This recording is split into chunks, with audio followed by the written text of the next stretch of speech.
Pra-peradilan yang diajukan seorang selebgram Palembang Alnaura Karima Prames atas dugaan investasi bodong yang menjadikannya tersangka mulai disidangkan Senin siang di Pengadilan Negeri Palembang. Hakim Tunggal Edi Falawi yang memimpin sidang beragenda pembacaan permohonan yang dibacakan kuasa hukum tersangka.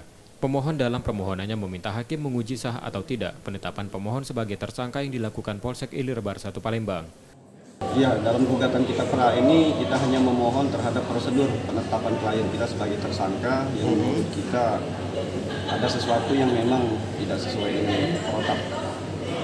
Bisa jelaskan sedikit bentuk investasinya seperti apa? Oh, investasi dari Alnaura ya seperti yang kita beritakan kemarin, ya memang bukan investasi bodong, memang real, murni. Saat ini kita sudah punya bukti izin usahanya, sewa menyewa tempatnya baik yang di ruko maupun di mall ataupun di rumah.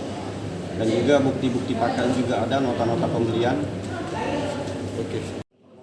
Pemohon berharap kasusnya tersebut merupakan perdata bukan pidana. Yudi Kiswanto, Kompas TV, Palembang, Sumatera Selatan.